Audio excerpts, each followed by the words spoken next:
तो देखिए हमारा जो ये तथ्य है वह जरा बहुत ध्यान से सुनेंगे, क्योंकि बहुत ही इंपॉर्टेंट विषय वस्तु पर मैं अब चर्चा करने वाला हूँ। जहांगीर के समय में चित्रकला बहुत महत्वपूर्ण तथ्य है।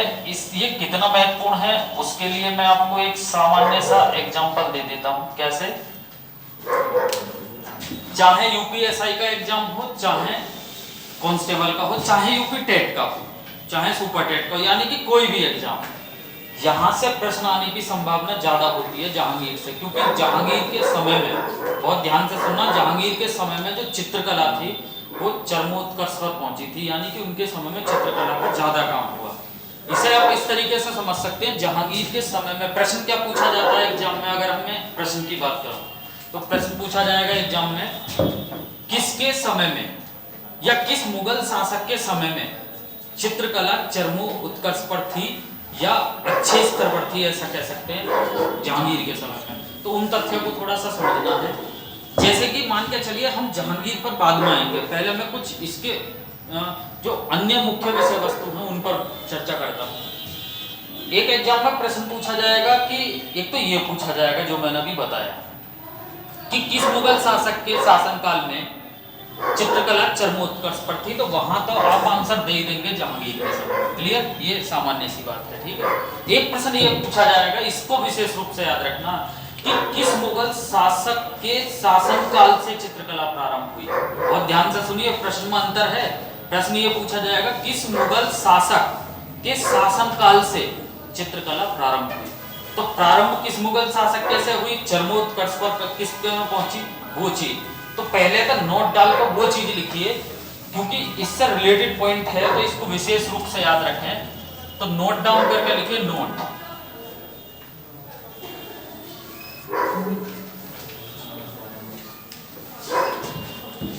हुमायूं के शासनकाल से,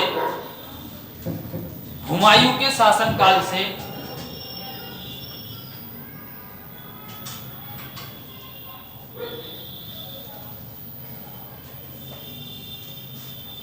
हुमायूं के शासनकाल से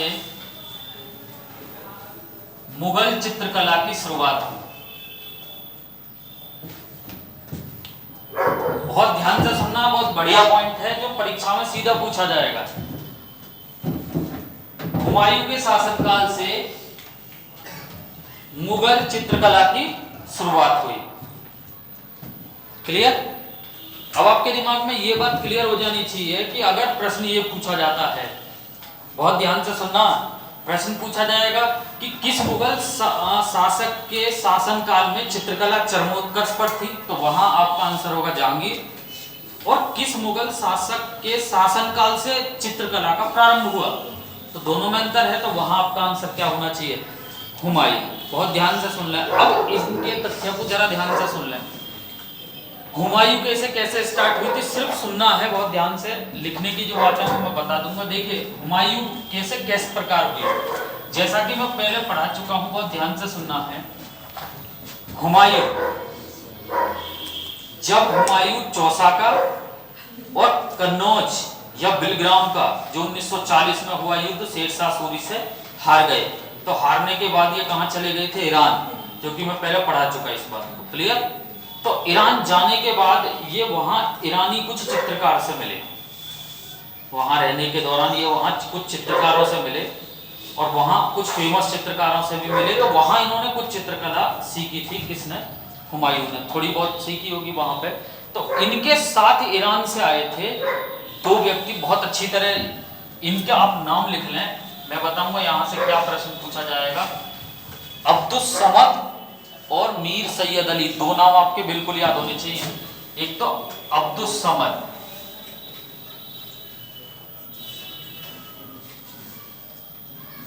अब्दुस समद व मीर सैयद अली।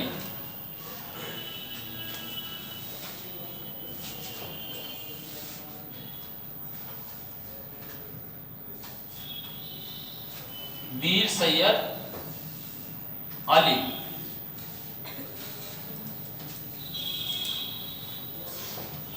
क्लियर? यहां से आपके जो बिल्कुल जबरदस्त क्वेश्चन है तो सीधे परीक्षा में पूछे जाएंगे, वो याद रखने हैं। वो मैंने आपको बता ही दिया। हुमायूं के शासनकाल से शुरुआत हुई थी मुगल चित्रकला की, याद रखना है, पूछा जा सकता है, ठीक है। और ये जो थे अब्दुस समद और मीर सैयद अली, ये आपके ईरानी चित्रकार थे। कई बार पूछा जा सकता है कि ये कहां से संबंधित थे या किस देश के चित्रकार थे, तो विशेष रूप से याद रखें ये ईरानी चित्रकार थे। क्योंकि मैं इस बात को अभी भी बता चुका हूं, जब चौसा का युद्ध हारने के बाद और बिलग्राम या कन्नौज का युद्ध हारने के बाद जब हुमायूं ईरान चले गए थे, क्योंकि उस 1540 से लेकर और 1555 की बीच की अवधि में दिल्ली की गद्दी पर शेरशाह सूरी बैठ गए थे उस समय, तो उस समय ये ईरान में थे, बहुत ध्यान से सुनना। तो ईरानी थे ये, इनके साथ वहां से कहां आए थे, दिल्ली आए थे, बहुत ध्यान से सुनना, इनके साथ आए थे।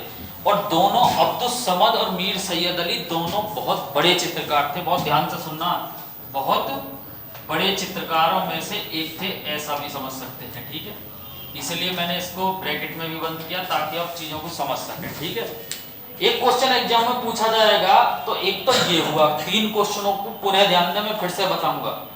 पहला, किस मुगल शासक के शासनकाल में चित्रकला चरमोत्कर्ष पर थी, जहांगीर। किस मुगल शासक के शासनकाल में चित्रकला का प्रारंभ हुआ, हुमायूं। और मुगल चित्रकला के संस्थापक किसको कहा जाता है। तीनों प्रश्न अलग अलग हैं, बहुत अच्छी तरीके से देख लें।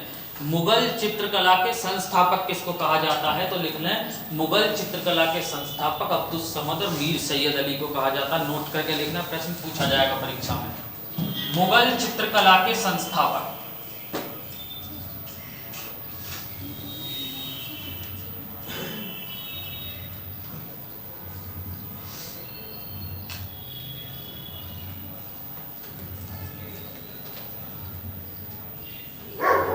मुगल चित्रकला के संस्थापक,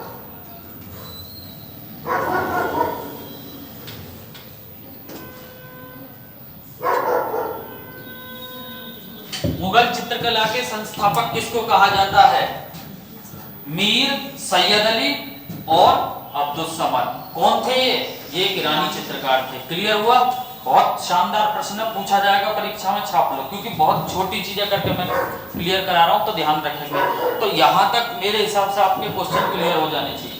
क्लियर, जैसा कि मैं अभी बता भी चुका हूं कि जहांगीर जो थे वो खुद चित्रकला के प्रेमी थे, बहुत ध्यान से सुनना।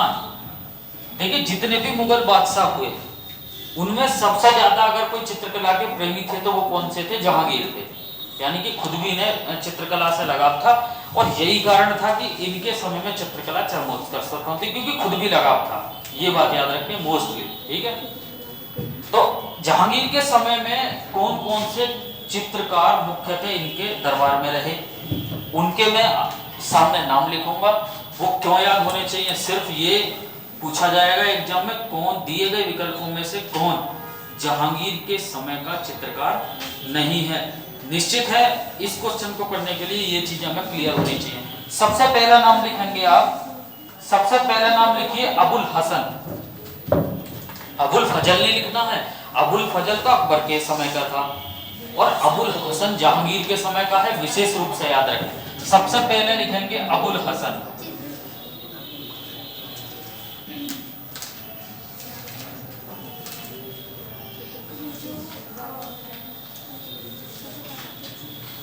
देखिए स्टूडेंट, इस बात में आप बिल्कुल भी कंफ्यूज ना हो। अबुल फजल अकबर के समय से संबंधित हैं, जिन्होंने अकबर नामा भी लिखा, उसके बारे में पहले भी पढ़ा चुका हूं, और अबुल हसन जहांगीर के समय से संबंधित है। नीचे लिख लें इसके मंसूर, मंसूर। नेक्स्ट आगे लिखेंगे माधव,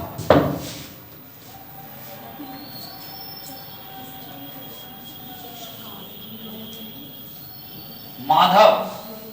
नेक्स्ट नीचे लिखेंगे फारूक बेग,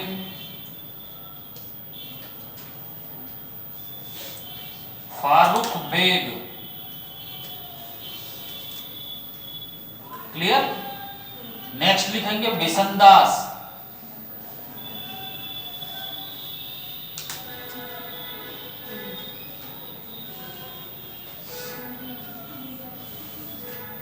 एक बार देखेंगे, अबुल हसन, मंसूर, माधव, फारूक बेग, बिसनदास, और आपका आगे लिखेंगे दौलत, दौलत,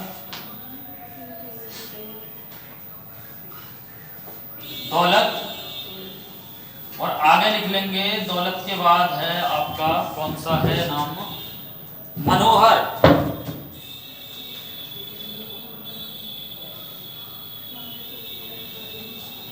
मनोहर, क्लियर। इसके बाद लिखेंगे अकार रजा, अकार रजा,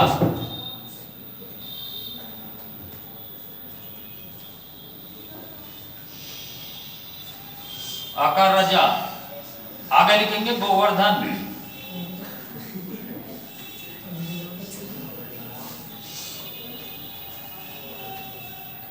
आकार रजा, गोवर्धन। आगे लिख लेंगे नेक्स्ट केशव बंधु, केशव बंधु,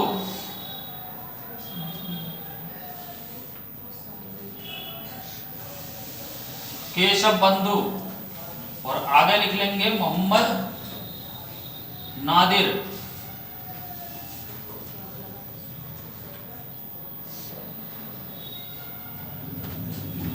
मोहम्मद नादिर, क्लियर। और आगे लिख लेंगे मोहम्मद मुराद, बस।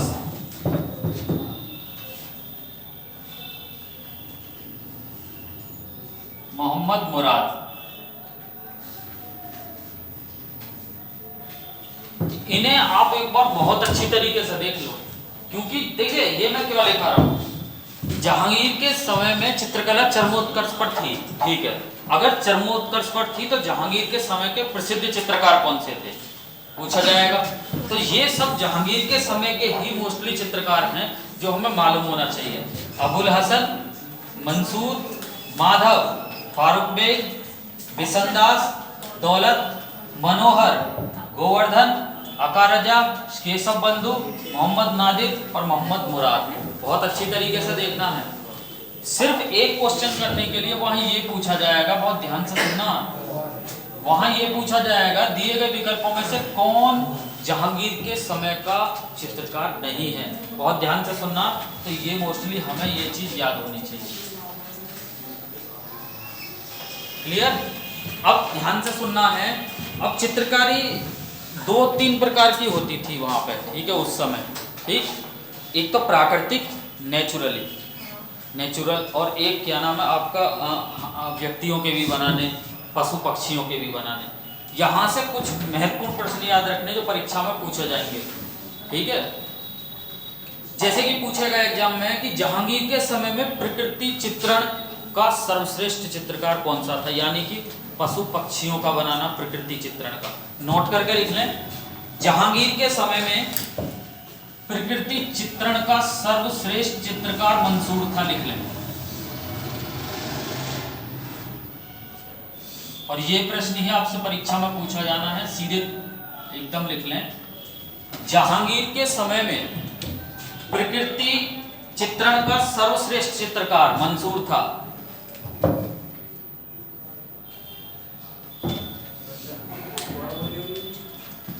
जहांगीर के समय में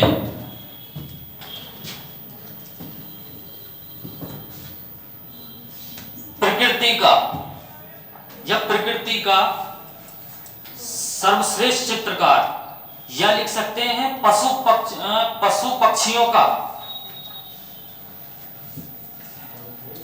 है ना। सर्वश्रेष्ठ चित्रकार कौन सा था, मंसूर। याद रखना, पूछा जा सकता। दूसरा लिख लें, दूसरा क्या पूछा जाएगा, जहांगीर के समय में व्यक्ति चित्र, व्यक्ति यानी कि हाँ, जहांगीर के समय में व्यक्ति चित्र का सर्वश्रेष्ठ चित्रकार कौन सा था, लिख लें। जहांगीर के समय में मानव चित्र का, कह सकते हैं व्यक्ति चित्र, मानव चित्र, बात एक ही है। सर्वश्रेष्ठ चित्रकार कौन सा था, तो लिखे अबुल हसन। ये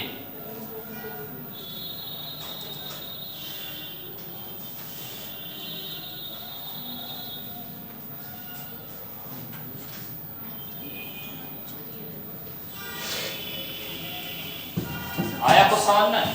दोनों प्रश्नों को याद रखिए, बहुत अच्छी तरीके से याद रखिए, पूछा जा सकता है।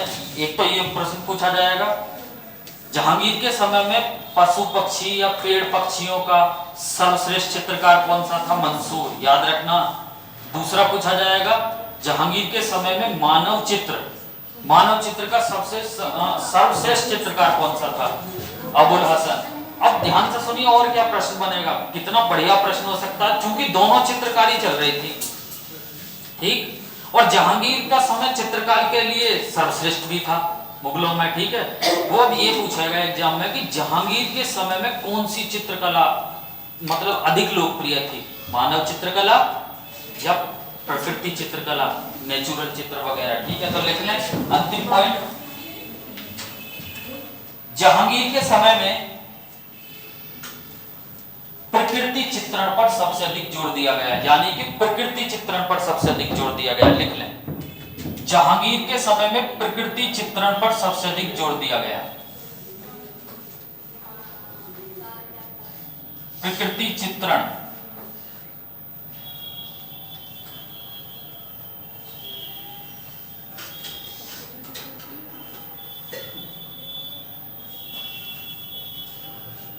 यानी कि अब आपके दिमाग पर एक बात आ जानी चाहिए कि जहांगीर के समय में जो ज्यादा जोर दिया गया ना, वो प्रकृति चित्रण पे दिया गया। मानव चित्र पे भी था, लेकिन मानव चित्र से ज्यादा प्रकृति चित्रण पे था। दोनों चीजें मैंने बता दी, बहुत अच्छी तरीके से समझ लें। और प्रकृति चित्रण का सर्वश्रेष्ठ चित्रकार कौन सा था? मंसूर। बहुत अच्छी तरह मालूम होना चाहिए। तो मेरे हिसाब से ये चीजें बिल्कुल एकदम स्पष्ट हो जानी चाहिए, जो चीज को बताने का बार बार प्रयास कर रहा हूँ, ठीक है। अच्छी तरीके से देख लें, बहुत महत्वपूर्ण विषय वस्तु है। यानी कि चित्रकारी सर्वश्रेष्ठ किसके समय में? जहांगीर। कितने प्रकार की चित्रकारी? मोस्टली दो प्रकार की, प्रकृति चित्रण और मानव चित्र। क्लियर? बहुत ध्यान से सुन लें। मानव चित्र के जो सर्वश्रेष्ठ थे अबुल हसन, और प्रकृति चित्रण के मामले में सर्वश्रेष्ठ चित्रकार थे मंसूर, जहांगीर के समय में। क्लियर? और दोनों में से सबसे ज्यादा काम किस पर हुआ? प्रकृति चित्रण पर हुआ।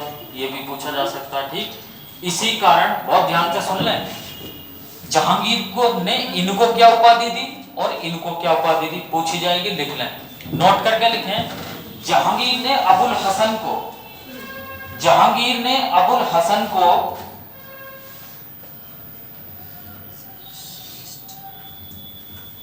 नादिर उज जमाम की उपाधि दी। जहांगीर ने अबुल हसन को नादिर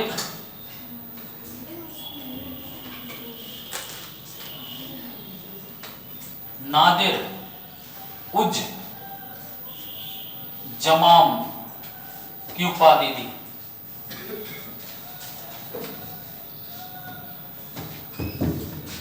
बहुत ध्यान से सुनना, ये किसको दी थी? अबुल हसन को।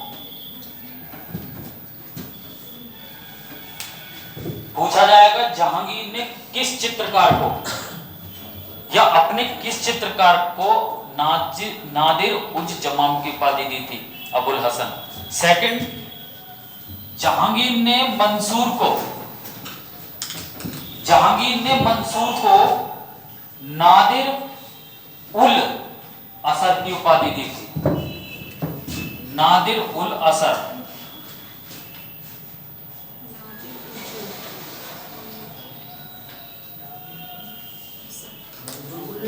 नादिर उल असर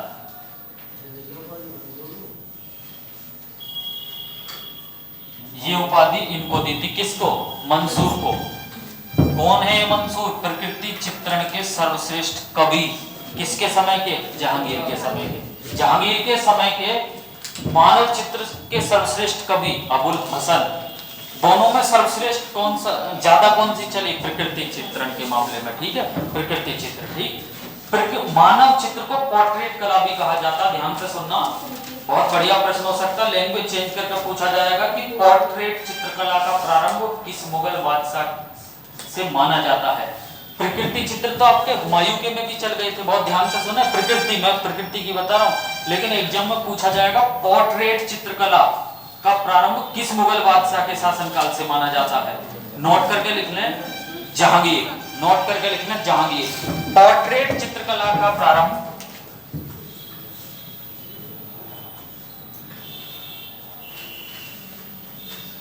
पोर्ट्रेट चित्रकला का प्रारंभ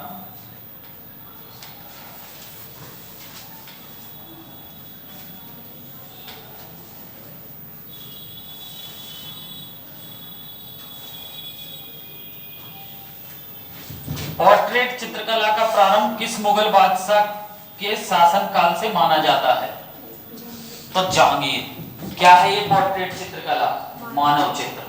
तो मानव चित्र की शुरुआत तो जहांगीर के इस समय में हुई। बहुत अच्छी तरीके से सुन लें और लिख लें। ये मैंने वो प्रश्न भी बता दिया है जो कई बार क्वेश्चन क्या पूछा जाएगा, क्वेश्चन ये पूछ लिया जाएगा कि पोर्ट्रेट चित्रकला का प्रारंभ किस मुगल बादशाह के शासनकाल से माना जाता है? तो पोर्ट्रेट चित्रकला का मतलब है मानव चित्र से, और मानव चित्र की शुरुआत हुई जहांगीर के शासनकाल में। ये बात याद रखनी है। क्लियर? अरे क्लियर हुआ? और मानव और पोर्ट्रेट चित्रकला से कौन संबंधित है? अबुल हसन। ऐसा भी याद रख सकते हैं क्योंकि वो मानव चित्र से संबंधित थे। क्लियर? अरे क्लियर हुआ इतना? एक छोटा सा हेडिंग डालें, दास्तान ए अमीर हमजा। बहुत अच्छी तरीके से कह रहे हैं, इसी से संबंधित है, मैं इसलिए कह रहा हूं। एक हेडिंग डालेंगे, दास्तान ए अमीर हमजा। देखो मैं यहां पर लिख भी रहा हूं, जरा एक बार देख लेंगे। दास्तान ए अमीर हमजा।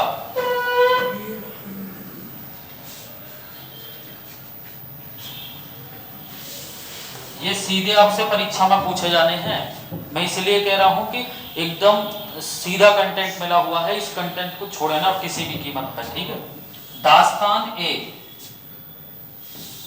अमीर हमजा।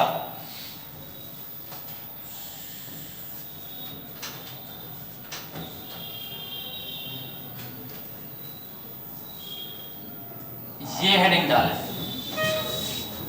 दास्तान ए अमीर हमजा। सबसे पहले तो ये क्या है, ये जानकारी होनी चाहिए। ठीक है?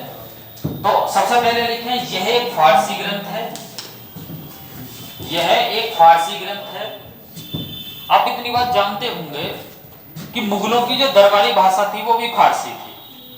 ये मोस्टली याद होना चाहिए, कई बार एग्जाम में पूछ लिया जाएगा मुगलों की दरबारी भाषा कौन सी थी। तो मुगलों की दरबारी भाषा कौन सी थी? फारसी।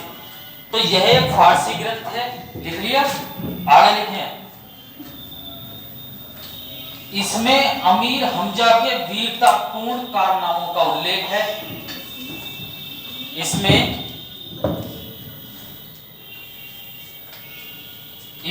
अमीर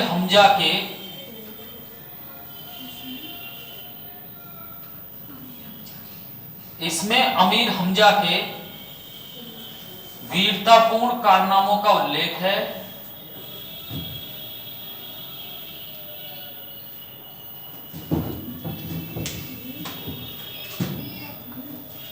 इसमें लगभग 1400 चित्र हैं।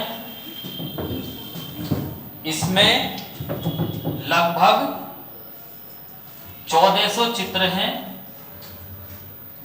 यानी कि आप इस तरीके से कह सकते हैं चित्रकारी पर लिखित एक पुस्तक टाइप है, ऐसा समझ सकते हैं।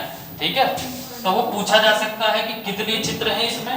लगभग 1400 चित्र हैं और लगभग 100 चित्रकारों ने इस पर कार्य किया है। पूछा जा सकता है इसमें कितने चित्रकारों ने कार्य किया?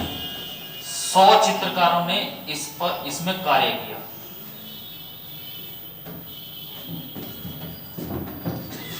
100 चित्रकारों ने इस पर कार्य किया। इसे आप उस तरीके से समझ सकते हैं कि चूंकि हम जहांगीर पढ़ रहे हैं और उनके समय में चित्रकला चरमोत्कर्ष पर भी थी। ठीक है? तो बहुत ध्यान से सुनना, बहुत बढ़िया प्रश्न बनने वाले हैं यहां से। ये एक प्रकार की एक हम कह सकते हैं एक बुक टाइप है, ऐसा समझ सकते हैं अगर समझना ही है तो। ठीक है? बहुत ध्यान से सुन लें। चित्र वाली है, यानी कि इसमें चित्र छपे हुए हैं। कितने चित्र हैं? 1400 चित्र हैं। इसमें पूछा जा सकता है कभी भी कितने चित्रकारों ने काम किया? 100। हालांकि कुछ बुकों ने 50 भी बताया है, लेकिन 100 चित्रकारों ने इसमें कार्य किया। कितना इसे समय लगा? तो लिख लें, इसको पूरा करने में 15 वर्ष लगे। इसको पूरा करने में 15 वर्ष लगे। ये पूछा जा सकता है कि दास्तान ए अमीर हमजा कितने वर्षों में तैयार की गई। इसे पूरा करने में कितने वर्ष लगे? 15 वर्ष। साथ ही साथ देखिए, अब जो मैं लिखाने वाला हूं ना, वो इसका बहुत ज्यादा महत्वपूर्ण पॉइंट है जो हमें नोट करके लिखना होगा, ठीक है। इसकी शुरुआत हुमायूं के शासनकाल से हुई थी, लेकिन हम पढ़ क्या रहे हैं, ध्यान से सुनो, हम तो जहांगीर पढ़ रहे हैं, लेकिन दास्तान ए अमीर हमजा की शुरुआत हुमायूं के शासनकाल से हुई और पूरी जो हुई है जहांगीर के साथ अकबर के शासनकाल में। बहुत अच्छी तरीके से सुन लें, क्या है लिख लें। हाँ लिख लें पहले से। इसका प्रारंभ हुमायूं के शासनकाल में हुआ।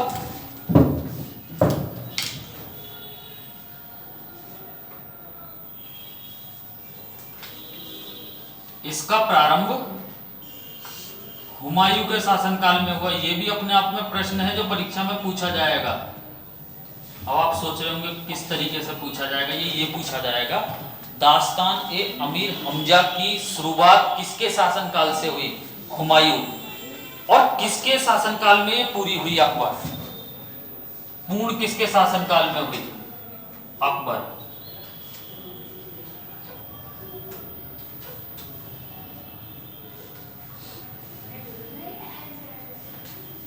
अब आप सोच रहे होंगे कि ये यहां क्यों लिया है पॉइंट, चूंकि हम पढ़ तो जहांगीर रहे हैं, चूंकि ये चित्रकला से संबंधित एक महत्वपूर्ण ग्रंथ है।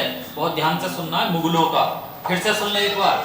चूंकि ये चित्रकला से संबंधित एक बहुत ज्यादा महत्वपूर्ण ग्रंथ है, किसका? मुगलों का। और हम पढ़ भी चित्रकला ही रहे हैं, उससे संबंधित बातें कर रहे हैं। तो इसकी प्रारंभ तो हुआ था हुमायूं के समय में, पूरी हुई थी अकबर के समय में। पूछा जा सकता है पूरा होने में कितना वर्ष लगे? 15 वर्ष लगे। और इसे हुमायूं के दिमाग की उपज भी कहा जाता है। प्रश्न में यह भी पूछा जा सकता है कि हुमायूं के मस्तिष्क की उपज किसको कहा जाता है, और ऑप्शन में इसी तरीके से सेट कर देंगे, दास्तान ए अमीर हमजा। अन्य 3 ऑप्शन भी आपको मिलेंगे, तो नोट करके अंतिम विषय वस्तु इसमें लिख लेंगे।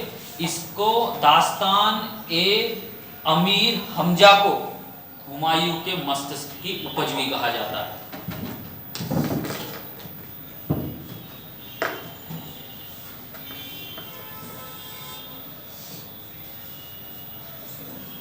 दास्तान ए अमीर हमजा को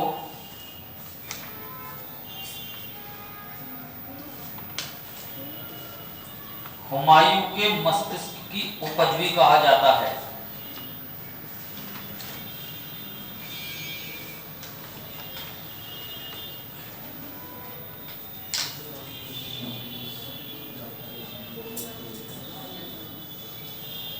क्लियर? यहां तक कोई किसी को डाउट? क्लियर?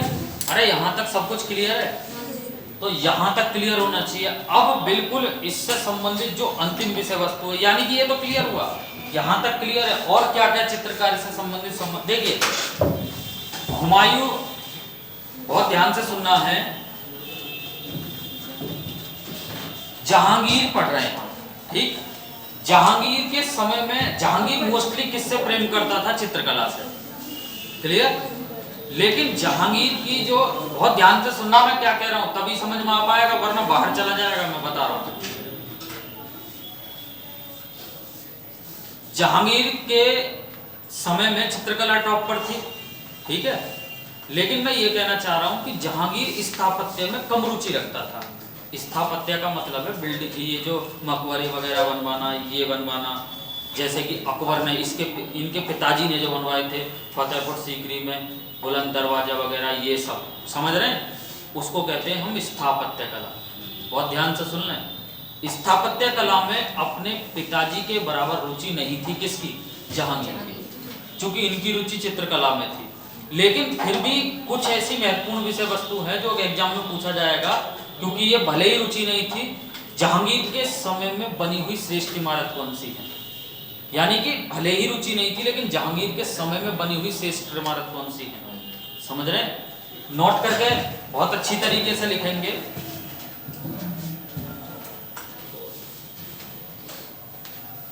एक छोटा सा हेडिंग डालेंगे, जहांगीर के समय में बनी कुछ श्रेष्ठ इमारत।